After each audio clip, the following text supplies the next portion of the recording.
Hello welcome back to my channel. ഇന്ന് ഞാൻ വന്നിരിക്കുന്നത് ഒരു മാമ്പഴ പുളിശ്ശേരിയുടെ റെസിപ്പിയുമായിട്ടാണ്. അപ്പോൾ ഈ മാമ്പഴ പുളിശ്ശേരിക്ക് ഒരു പ്രത്യേകതയുണ്ട്. ഇത് നാട്ടുമാങ്ങ വെച്ചാണ് തയ്യാറാക്കിയിരിക്കുന്നത് കേട്ടോ. ഈ നാട്ടുമാങ്ങ എന്ന് പറയുന്നത് ഈ മാമ്പഴ പുളിശ്ശേരി ഉണ്ടാക്കാൻ വേണ്ടിയുള്ള ഒരു പ്രത്യേക തരം ഒരു മാങ്ങയാണ് കേട്ടോ. ഈ മാങ്ങ കൊണ്ട് പുളിശ്ശേരി ഉണ്ടാക്കിയാൽ വളരെ മണവും നല്ല ടേസ്റ്റുമാണ്. ഈ മാങ്ങ കൂടുതലായിട്ട് ഉപയോഗിക്കുന്നത് കണ്ണിമാങ്ങ അച്ചാറിനും അതുപോലെ തന്നെ ഈ പുളിശ്ശേരിക്കൊക്കെയാണ്. എന്നിട്ട് നമ്മൾ ഇത് ഊറി ഊറി കഴിക്കാനും വളരെ ടേസ്റ്റിയാണ്. ഭയങ്കര മണവും അതുപോലെ തന്നെ ഭയങ്കര മധുരവുമാണ്.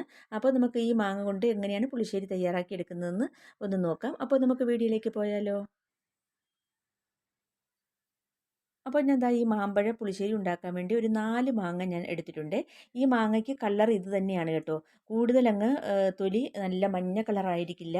അകം നല്ല ചുമന്ന കളറായിരിക്കും. തൊലി നന്നായിട്ട് ഒരു ഇതുപോലെ ഒരു പച്ച മാങ്ങയെ പോലെ ഇരിക്കും കേട്ടോ തൊലി. അപ്പോൾ നമുക്ക് ഈ മാങ്ങ ഒന്ന് കഴുകിയെടുത്തിട്ട് ഇതൊന്ന് തൊലി ഒന്ന് വിരിച്ചെടുക്കാവേ. അപ്പോൾ തൊലി നമ്മൾ ചെത്തിയല്ല എടുക്കുന്നത്. കൂടുതലും ഈ മാങ്ങ തൊലി വിരിച്ചാണ് എടുക്കുന്നത്. അപ്പോൾ നമുക്ക് ഈ മാങ്ങയുടെ തൊലി ഒന്ന് കളഞ്ഞിട്ട് ഇത് എടുക്കാം. അപ്പോൾ ഈ മാങ്ങയുടെ തൊലി ഒന്ന് കളയട്ടെ. ദാ ഇതുപോലെ ഒന്ന് വിരിച്ച് വിരിച്ച് കളയും കേട്ടോ. തൊലിക്ക് വളരെ കട്ടി കുറവാണ്. പിന്നെ ഈ മാങ്ങയ്ക്ക് നല്ല നാരും ഉണ്ട്. നമ്മൾ ഊറി കുടിക്കുമ്പോൾ നല്ല ടേസ്റ്റാണ്. ഈ മാമ്പഴ പുളിശ്ശേരി ഉണ്ടാക്കിയിട്ട് ഈ മാങ്ങ ഓരോന്നെടുത്തിട്ട് ഊറി ഊറി കഴിക്കാൻ നല്ല ടേസ്റ്റ് നല്ല മധുരവുമാണ്. അപ്പോൾ ഈ മാമ്പഴത്തിൻ്റെ തൊലിയൊക്കെ ഒന്ന് ഒന്ന് വിരിച്ച് കളയട്ടെ. അപ്പോൾ നമ്മുടെ ഈ നാട്ടുമാങ്ങയുടെ തൊലിയെല്ലാം കളഞ്ഞെടുത്തിട്ടുണ്ട്. 4 മാങ്ങ ഉണ്ടായിരുന്നുള്ളൂ കേട്ടോ. നിങ്ങൾക്ക് 7 മാങ്ങ ഉണ്ടെങ്കിൽ ഇത്തിരി കൂടി നല്ലതാണ്. അപ്പോൾ എനിക്ക് ചെറിയ ക്വാണ്ടിറ്റി മതി. എനിക്ക് ഇത്രയേ ആവശ്യമുള്ളൂ. 4 മാങ്ങ ഞാൻ എടുത്തിട്ടുണ്ട്. അത് ഒരു ചട്ടിയിലേക്ക് ഇട്ട് കൊടുത്തിട്ടുണ്ട്. ഇനി നമുക്ക് എരിവിനൊക്കെ ആവശ്യമായിട്ടുള്ള കുറച്ച് മസാലപ്പൊടികളൊക്കെ ചേർത്ത് കൊടുക്കണം. ഒരു 1/2 ടീസ്പൂൺ മുളക് പൊടി, ഒരു 1/4 ടീസ്പൂൺ മഞ്ഞൾപ്പൊടി, ആവശ്യത്തിനുള്ള ഉപ്പ്. അപ്പോൾ 1/2 ടീസ്പൂൺ ഉപ്പും കൂടി ഇട്ട് കൊടുത്തിട്ടുണ്ട്. ഇനി ഇതിലേക്ക് ആവശ്യത്തിനുള്ള വെള്ളം ഒഴിച്ച് കൊടുക്കാം. അപ്പോൾ ഈ മാങ്ങ നിമന്ന് നിൽക്കത്തക്ക വിധത്തിലുള്ള വെള്ളം ഞാൻ 1 ഗ്ലാസ് വെള്ളം ദാ ഇതിലേക്ക് ഒഴിച്ച് കൊടുക്കുന്നുണ്ട്. എന്നിട്ട് എല്ലാം കൂടി നന്നായിട്ടൊന്ന് ഇളക്കി കൊടുക്കുക. അപ്പോൾ നമുക്ക് നന്നായിട്ടൊന്ന് ഇളക്കി കൊടുക്കാം. എന്നിട്ട് മീഡിയം ഫ്ലെയിമിൽ വെച്ച് ഇത് നന്നായിട്ടൊന്ന് വേവിച്ചെടുക്കാം. ഇനി മാമ്പഴത്തിൽ ഒഴിച്ചു കൊടുത്ത വെള്ളമൊക്കെ നന്നായിട്ടൊന്ന് തിളയ്ക്കട്ടെ. അപ്പോൾ അത് ആ വെള്ളമൊക്കെ ഒന്ന് നന്നായിട്ട് തിളച്ച് വന്നിട്ടുണ്ട്. മാങ്ങയും ഒരുവിധം നന്നായിട്ട് വെന്ത് വന്നിട്ടുണ്ട്.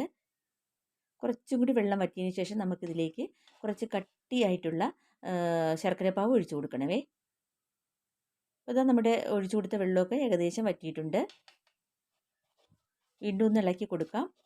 ഇനി നമുക്കൊരു 150 ഗ്രാം ശർക്കരയിൽ ഒരു 1/4 ഗ്ലാസ് വെള്ളം ഒഴിച്ച് നന്നായിട്ടൊന്ന് മെൽറ്റ് ചെയ്തെടുത്തിട്ടുണ്ട്. അത് നമുക്കിതിലേക്ക് അരിച്ചൊഴിച്ച് കൊടുക്കാം.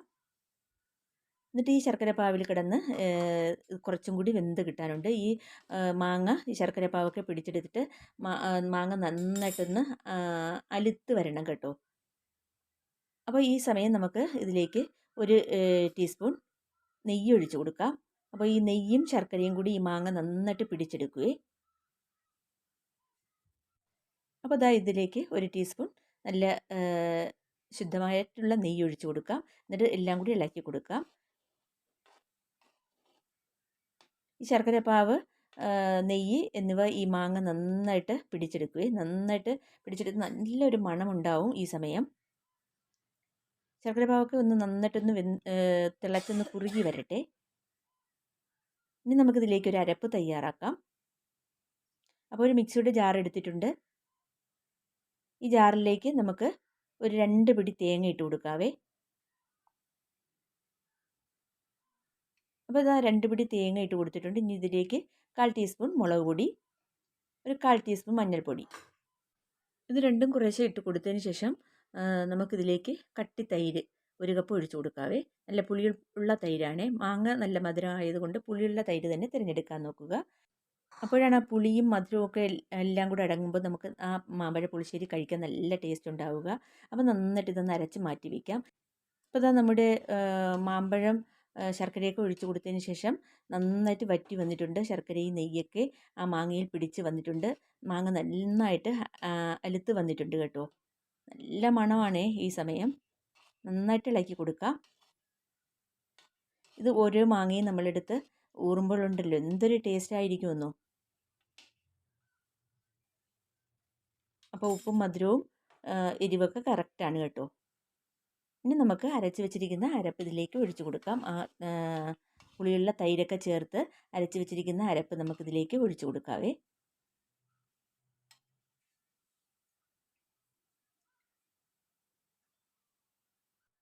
ഈ തൈര് ചേർത്ത അരപ്പ് ഒഴിച്ചു കൊടുക്കുന്ന സമയത്ത് തീ നല്ല പറ്റെ കുറച്ച് വെച്ച് കൊടുക്കണം കേട്ടോ.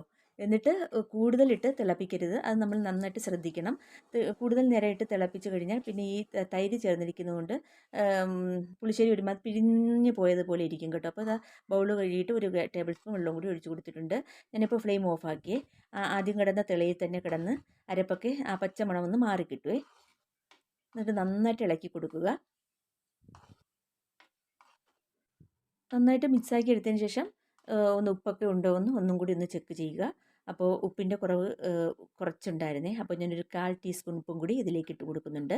എന്നിട്ട് വീണ്ടും നന്നായിട്ടൊന്ന് ഇളക്കി കൊടുക്കുന്നുണ്ട്. ഇപ്പോൾ പുളിശ്ശേരിയുടെ ആ തിക്നെസ്സൊക്കെ കറക്റ്റാണ് കേട്ടോ. ഇനി ഇരുന്നും കൂടി കുറച്ചും കൂടി കട്ടി പിടിക്കും.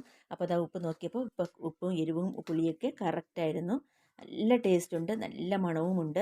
നമ്മുടെ നാട്ടുമാങ്ങ ഉപയോഗിച്ചുള്ള പുളിശ്ശേരി ഇവിടെ റെഡി ആയിട്ടുണ്ട്. ഇനി കൂടുതൽ ഇതിന് ഒത്തുകൂടി ടേസ്റ്റ് വരാൻ വേണ്ടി നമ്മൾ ഇതിലേക്ക് ഒരു വറവും കൂടി താളിച്ചൊഴിക്കും കേട്ടോ. ആ വറവും കൂടി താളിച്ചൊഴിക്കുമ്പോഴാണ് നമ്മുടെ നാട്ടുമാങ്ങ ഉപയോഗിച്ചുള്ള നല്ല ടേസ്റ്റി ആയിട്ടുള്ള പുളിശ്ശേരി ഇവിടെ റെഡിയാകുന്നത്. അപ്പോൾ നമ്മുടെ പുളിശ്ശേരി വാങ്ങി വെച്ചു. ഇനി നമുക്ക് വറക് താളിച്ചെടുക്കാം. അതിനുവേണ്ടി ഒരു പാൻ അടുപ്പത്ത് വെച്ചിട്ട് 1 ടീസ്പൂൺ നെയ്യ് ഒഴിച്ച് കൊടുത്തിട്ടുണ്ടായിരുന്നേ. വീഡിയോ ഒന്ന് മിസ്സായി പോയതാണ് അത് ഒന്ന് കാണാൻ കഴിയാത്തത്. അപ്പോൾ അതിലേക്ക് പിന്നെ ഒരു 1/2 ടീസ്പൂൺ ഉലുവയും 1/2 ടീസ്പൂൺ കടുകും. പിന്നെ ഇതിലേക്ക് ചെറിയ ഉള്ളിയോ ഒന്നും ചേർക്കരുത്. അതിനുശേഷം പിന്നെ നമുക്കിതിലേക്ക് ഒരു 3-4 വറ്റൽമുളക് പൊട്ടിച്ചിട്ട് കൊടുക്കാം. പിന്നെ കുറച്ച് കറിവേപ്പിലയും കൂടി ഇട്ട് കൊടുക്കാം. പിന്നെ ഞാനൊരു 1/2 ടീസ്പൂൺ നെയ്യും കൂടി ഇതിലേക്ക് ചേർത്ത് കൊടുത്തേ. എന്നിട്ട് നമ്മുടെ ഉലുവയും കടുവൊക്കെ നന്നായിട്ട് പൊട്ടിക്കഴിഞ്ഞിട്ടുണ്ട്. ഇനി നമുക്ക് ഈ വറക് നമുക്ക് നേരെ നമ്മുടെ പുളിശ്ശേരിയിലേക്ക് ഒഴിച്ചു കൊടുക്കാവേ. ഒരു കാരണവശാലും നമ്മൾ കടുക് താളിക്കുമ്പോൾ വെളിച്ചെണ്ണയിൽ താളിക്കരുത്, നെയ്യിൽ തന്നെ താളിച്ചൊഴിക്കണം.